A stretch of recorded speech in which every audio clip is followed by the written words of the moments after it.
दादी सा का बर्थडे गिफ्ट लेने के लिए गौतम शहर की सबसे महंगी और लग्जरियस ज्वेलरी शॉप के सामने खड़ा था। ग्लास के पीछे चमक रहे करोड़ों के डायमंड नेकलेस को देखकर वो कुछ सोच ही रहा था कि तभी ओ भिखारी की औलाद, क्या देख रहे हैं यहाँ पे? यहाँ पे एक एक जेवर 5 लाख से शुरू होती है। तेरी औकात है क्या यहाँ पे? चल भाग यहाँ से। सिर्फ देख ही तो रहा हूँ, देखने के पैसे लगते हैं क्या? तेरी औकात है क्या देखने के? चल निकल। मैं तो सिर्फ सामने खड़ा था, मैंने कुछ नहीं चुराया। अच्छा थाने चल, वहाँ के तेल बिगे डंडे हैं, तुझसे खुद उगलवा लेंगे कि तूने चोरी कैसे की और इतनी सी देर में हार किसने दे आया। चल ले चलो इसे। इंस्पेक्टर साहब, आपको गलतफहमी हो रही है, मैंने कुछ नहीं चुराया। सर गलतफहमी हो रही है आपको इंस्पेक्टर साहब, मैंने कुछ नहीं किया, मैंने कुछ नहीं चुराया। इंस्पेक्टर साहब आप गलत समझ रहे हैं मुझे।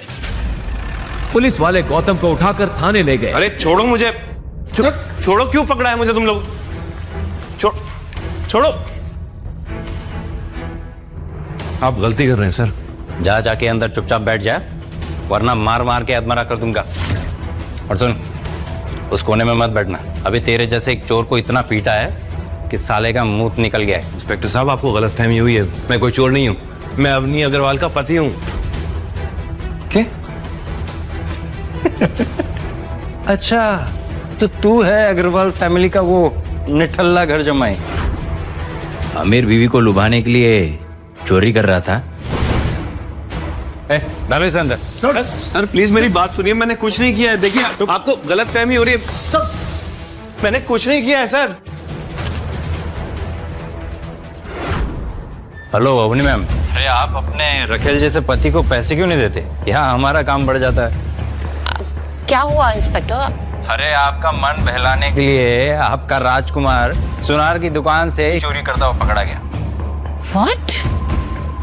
ये चोरी भी करने लगा? इंस्पेक्टर, आपको उसे मारना है, पीटना है, आपको जो करना है आप करिए, मैं उसे छुड़ाने नहीं वाली हूँ। पता नहीं दादाजी ने किस चोर को मेरे गले बांध दिया। गौतम को भी अब समझ नहीं आ रहा था कि वो इस लॉकअप से कैसे निकलेगा। उधर इंस्पेक्टर भी उसकी एक भी बात सुनने को तैयार नहीं था और उसी से ज्वेलरी शॉप में चोरी हुई डायमंड नेकलेस निकलवाने के जिद पे अड़ा था।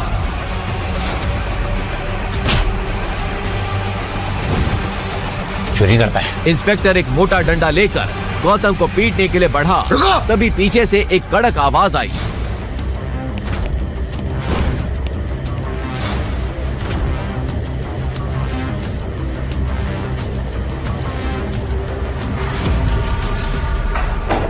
सर, तुम्हारी हिम्मत कैसे हुई? लगता है अपनी नौकरी और इस वर्दी से नफरत होने लगी है।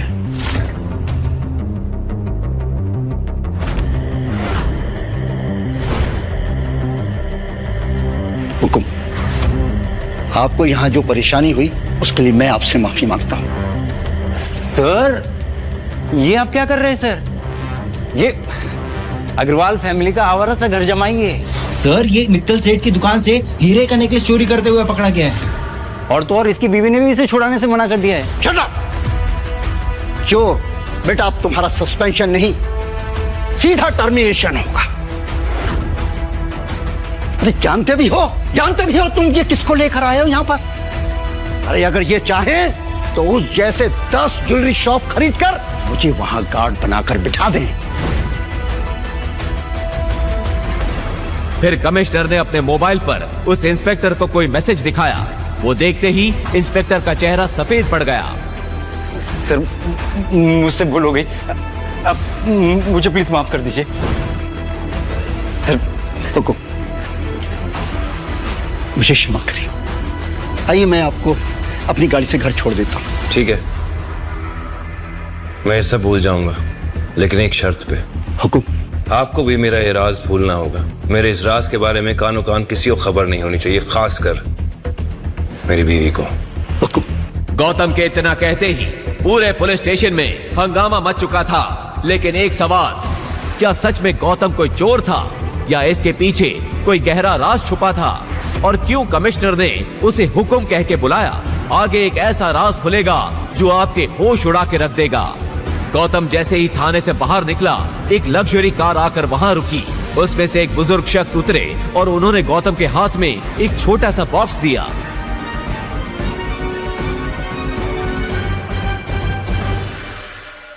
गौतम जल्दी जल्दी अवनी की दादी सा गायत्री देवी के बर्थडे वेन्यू पर पहुंचा। अवनी ने उसे देखा तो चौंक पड़ी।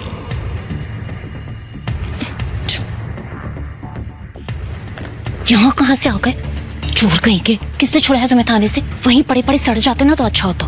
मैंने कोई चोरी नहीं की अवनी। ज्वेलरी शॉप के सामने खड़ा था, पुलिस ने पकड़ लिया। बड़ी मुश्किल से अपनी बेगुनाही का सबूत देकर आया हूँ। ठीक है ठीक है। ठीक, कैसी सस्ती से गिफ्ट दिखाकर लेकर आए हो तुम? कितनी सस्ती पैकिंग है। छी। पैकिंग मैटर नहीं करती है, उसके अंदर गिफ्ट क्या है वो मैटर करता है ना। तुम देखोगी तो चौंक जाओगी। अरे दादी का गिफ्ट है, तुम क्यों खोल रही हो? उनको खोलने दो ना। Fine, whatever. लेकिन जब बाकी सब गिफ्ट दे रहे हो ना तो तुम चुपके से अपना बॉक्स साइड में रख देना, ओके? पता नहीं दादाजी ने किस जान का बता लिया मुझसे। मुझे जैसे करोड़पति लड़की की शादी तुम जैसे गरीब के साथ करवा दी। ना पैसे है ना इज्जत। चले अम्मी। खड़े क्यों, जाओ। थैंक यू बेटा। और तभी उस पार्टी में चार चांद लगाने आई अवनी की cousin Shanaya. Expensive black dress पहने, हाथ में गोल्डन गिफ्ट लिए। जैसे ही उसने एंट्री ली, पूरी पार्टी की नजर उसी पर टिक गई। सबके बीच से गुजरती हुई वो सीधा दादी सा की तरफ बढ़ गई। अरे शनाया, तुमको क्या जरूरत थी गिफ्ट लाने की? दादी क्या बात कर रहे हो? आपका बर्थडे और मैं खाली हाथ आ जाऊं? बिल्कुल भी नहीं। देखो देखो, इम्प्रेस हो जाओगे। ऐसी बात है, फिर तो देखना पड़ेगा।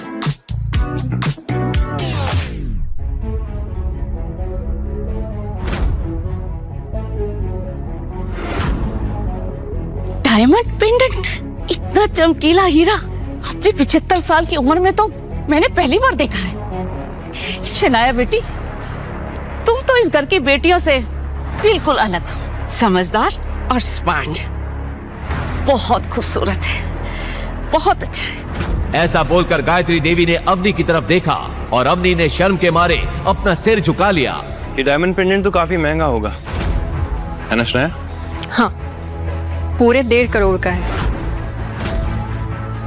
लगता है तुम्हें किसी ने उल्लू बनाया है। 5 लाख का पेंडेंट 1.5 करोड़ में बेच दिया। कुछ भी।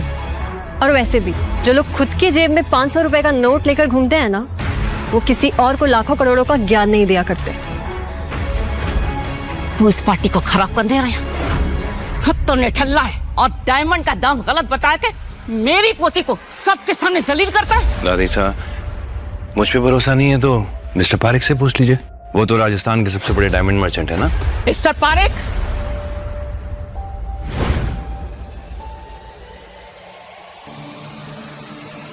देखिए और दाम बताइए।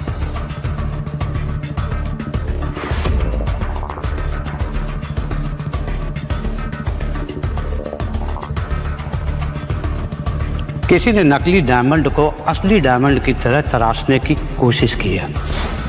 मेरी बरसों की पारखी नजर धोखा नहीं खा सकती। किसी ने सनाया जी को ठग लिया है। अब किसी ने सनाया जी को ठगा है या फिर वो खुद बड़ा चढ़ा के इसके पैसे बता रही हैं, तो शनाया जी ही जाने। सनाया जी, अब आप बताएंगे कि मैं बताऊं? अरे मिस्टर पारेख, मैं ही बता देता हूं।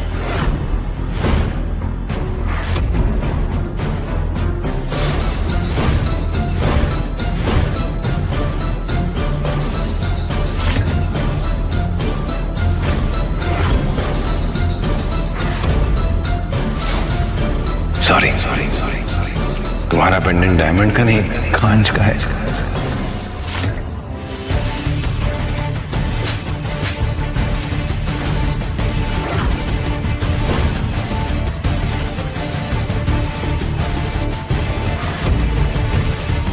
तेरी इतनी औकात कि मेरी पोती के लिए बोले?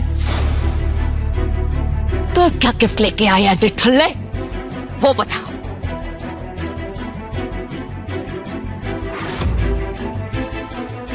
ये भी 2 कौड़ी का होगा। मिस्टर पारेख, मौका लगे तो इस तोहफे को भी परख लीजिएगा। आज से, बल्कि अभी से, मैं इस अग्रवाल खानदान से सारे नाते तोड़ता हूं। दादी साहब, थप्पड़ नहीं मारना चाहिए था। जिस कुत्ते को आपने 2 साल तक पाला वो आज ये घर छोड़ के जा रहा है। लेकिन एक दिन आएगा कि आप खुद अपने घुटनों के बल बैठ के माफी मांगेंगे, तब बात करेंगे। अपने कहे इन शब्दों के गुरूर में गौतम पार्टी से चला गया। उसके इस तेवर से पार्टी में आए मेहमानों का मनोरंजन तो हुआ ही था, लगे हाथ अवनी की बेइज्जती भी हो गई थी। गौतम, लेकिन गायत्री देवी को पहली बार गौतम की बातों में एक रॉयल अंदाज दिखा था।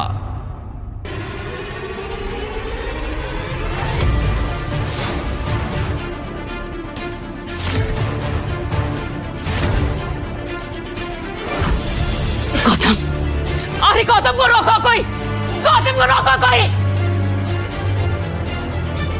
अवनी के लिए दिल में प्यार था, इसलिए गौतम ने उसे माफ कर दिया। लेकिन बाकी परिवार और दादी सा के लिए उसके दिल में गुस्से की चिंगारी अभी भी जल रही थी। अगले ही दिन अपने जख्मों को मुस्कान के पीछे छुपाए और अपनी खटारा साइकिल उठाकर गौतम अवनी के दोस्तों को लेने एयरपोर्ट चला गया।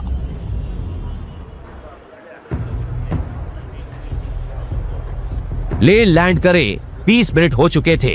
अवनी के दो दोस्त एयरपोर्ट पर गौतम का वेट कर रहे थे। यार रिया, क्या हुआ तेरे उस फ्रेंड के पति का?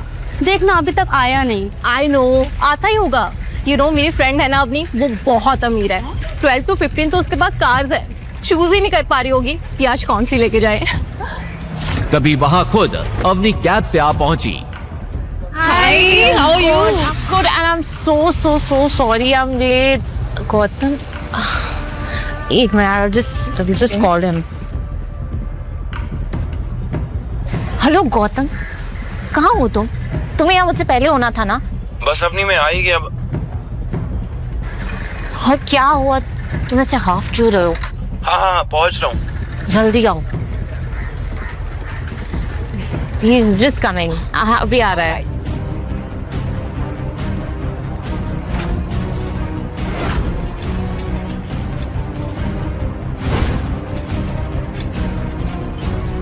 सॉरी, थोड़ा लेट हो गया। गौतम को देख रिया को तो यकीन ही नहीं हो रहा था कि कोई इंसान साइकिल पर किसी को लेने एयरपोर्ट कैसे आ सकता है, और अवनी तो शर्म से पानी पानी हो रही थी। छी अवनी, तेरा ये भिखारी पति अभी तक भिख मंगा है, हमें एयरपोर्ट पे लेने अपनी खटारा साइकिल पे आ गया। छी, ये अवनी का पति है? मुझे तो लगा कोई भिखारी है। ये साइकिल वही थी जिससे गौतम दूल्हा बनकर अपने ससुराल में आया था, और जिसे देख सब हंस हंस के लोटपोट हो गए थे। अवनी की कजन शनाया ने तो उसका बड़ा मजाक बनाया था। वाह, क्या बात है दीदी, तुम्हारा दूल्हा तो कमाल का है। दूसरों के दूल्हे कार से, हेलीकॉप्टर से एंट्री लेते हैं, तुम्हारा वाला तो मस्त साइकिल से आया है। अवनी, अभी भी समय है, भाग जा इस शादी से, वरना आज तो तेरी फैमिली तुझ पे हंस रही है। कल को ये पूरा शहर इस बात का मजाक उड़ाएगा कि इतनी खूबसूरत और करोड़पति पत्नी का पति एक भीख मंगा है।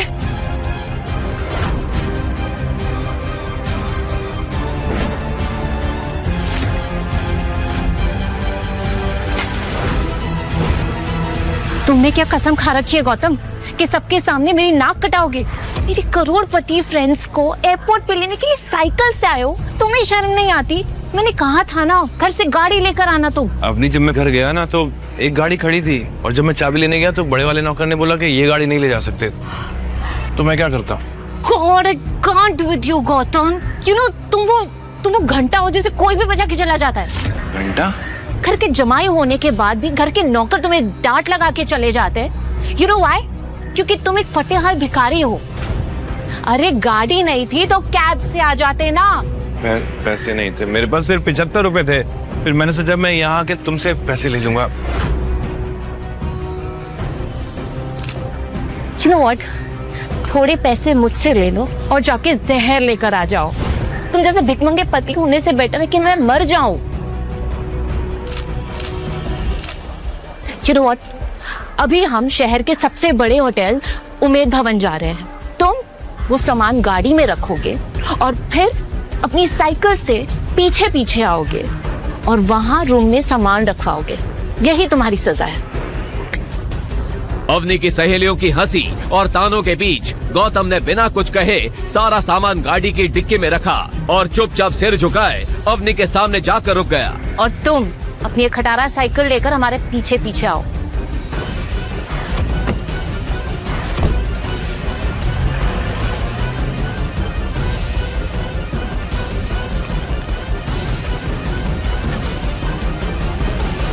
अवनी की फ्रेंड रिया और उसकी फ्रेंड्स उस होटल के रिसेप्शन पर पहुंचे। उसे देख होटल का मैनेजर पूरे अदब के साथ बोला, खम्बा खड़ी मैडम, बताइए मैं आपके लिए क्या सेवा कर सकता हूँ। मुझे आपके होटल में एक कमरा चाहिए आज के day. 1 minute madam. I am sorry madam, दरअसल खुद सीएम साहब अपनी पार्टी के लोगों के साथ यहाँ पर रुके हुए हैं, तो हमारे पास कोई भी रूम खाली नहीं है। क्या? मैं आपको 10 गुना ज्यादा पैसे देने के लिए रेडी हूँ। आप प्लीज एक कमरा अरेंज करके दीजिए। सिर्फ आज नहीं, अगले 3 दिनों तक हमारे पास कोई भी रूम खाली नहीं है, क्योंकि सीएम साहब अगले 3 दिनों तक यहाँ पर रुके हुए हैं। आप जानते हैं मैं कौन हूँ? देखिए आप कुछ भी करिए और मेरे फ्रेंड्स को एक कमरा अरेंज करके दीजिए please. I am sorry madam, जब तक सीएम साहब यहाँ पर रुके हुए हैं मैं आपको रूम अरेंज नहीं कर पाऊंगा, तो प्लीज आप किसी दूसरे होटल में मैनेज कर लीजिए। क्या यार रिया, तू तो बहुत बड़ी बड़ी बातें बोलती थी अवनी के बारे में कि इस शहर के सबसे बड़े खानदान से है, और ये क्या, एक रूम तक अरेंज नहीं कर पा पाई। हाँ यार अवनी, मुझे सच में लगा था तू है तो सब सही होगा, लेकिन ये क्या। I am sorry guys, trust me, अगर ये सीएम का इशू नहीं होता ना तो हम इसी होटल में रुकते। पास में एक टेन है। वेल इस होटल जैसा तो नहीं है पर वो भी काफी अच्छा है। Let's go there please. Let's go. वो कुछ कदम आगे चले ही थे कि गौतम वहां आ पहुंचा। सॉरी, ओ देर हो गई, सॉरी, बहुत लंबी चढ़ान आ गई थी। तुम लोग अभी तक चेक इन नहीं किया? क्या हुआ, सब ठीक तो है ना? सब ठीक कैसे होगा? मेरे दिन की शुरुआत तुम्हारी शक्ल देखकर जो होती है, जब से तुम आए हो ना कुछ सही नहीं है। काश तुम्हारी जगह इस मैनेजर से शादी कर ली होती तो आज कुछ जुगाड़ हो जाता। अरे सर आप यहाँ?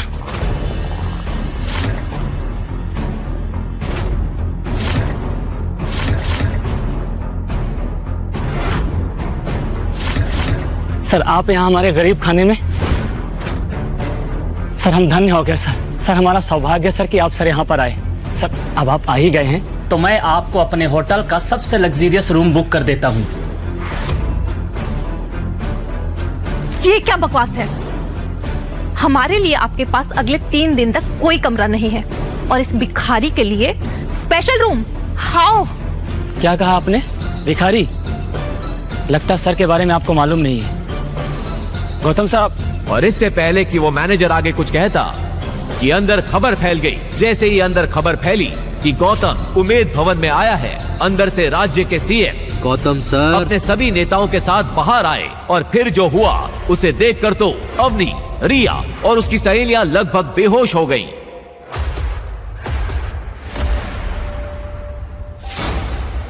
गौतम सर कैसे हैं सर आप? सर तो आखिरकार आपसे मुलाकात हो गई। सब सच कह रहे थे, आज मेरा और मेरी पार्टी का लकी डे है सर। इलेक्शन आ रहे हैं सर, आपकी कृपा दृष्टि हम पर बनाए रखिएगा सर। पूरे राज्य में सब एक ही बात कहते हैं सर, जिसके सर पर गौतम जी का हाथ है उसी की सरकार, उसी का विकास है। बस गौतम सर आपसे सहयोग की आवश्यकता है। अपनी इतनी खातिरदारी देखकर जहां गौतम अनकंफर्टेबल फील कर रहा था, वहीं दूसरी ओर अवनी और उसके दोस्त हैरान थे कि गौतम के आगे राज्य का चीफ मिनिस्टर और शहर के सबसे बड़े 5 स्टार होटल का मैनेजर हाथ जोड़े खड़े थे। तभी गौतम ने आंखों ही आंखों में उन दोनों को कोई इशारा किया। इशारा पाते ही सीएम की टोली अपने रास्ते निकल गई। उनके जाते ही गौतम सबसे हिचकिचाते हुए बोला, क्या चल रहा है इस होटल में? पता नहीं लोग मुझे कौन सा गौतम समझ रहे हैं। तभी तो मैं ये सोचूं कि गौतम जैसे भिखमंगे के साथ सीएम सर हाथ क्यों मिला रहे थे। जमाई जी, जमाई जी, जमाई जी। और तभी वहां भागती हुई अवनी की दादी गायत्री आ पहुंची। उनके हाथ में अब तक गौतम का दिया हुआ गिफ्ट था।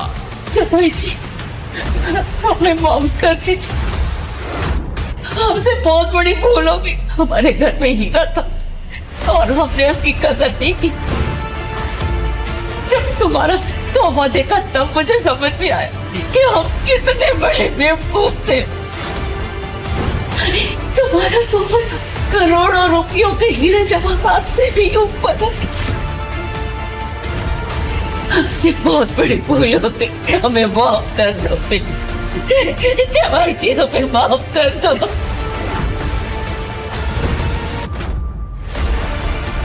ओ दादी, गौतम ने ऐसा क्या खजाना दे दिया आपको कि आप दौड़ी चली आई यहाँ पर? दिखाओ जरा, एक मिनट। जब अवनी और उसके दोस्तों ने वो तोहफा खोला तो सबकी हवाएं उड़ गईं। आखिर ऐसा क्या गिफ्ट दिया था गौतम ने? क्या सच में गौतम कोई बड़ा आदमी है? अगर है तो वो कौन है? कोई माफिया, पॉलिटिशियन, बिजनेसमैन या कहीं का किंग? लेकिन अगर वो इतना अमीर और पावरफुल है तो ऐसे गरीबों और लीचड़ों वाली लाइफ क्यों जी रहा था? आगे की कहानी जानने के लिए देखिए अगला एपिसोड सिर्फ पॉकेट एफएम के यूट्यूब चैनल पर और रॉयल वारिस के सारे एपिसोड्स को सुनने के लिए डिस्क्रिप्शन में दी लिंक से डाउनलोड करें पॉकेट एफएम ऐप।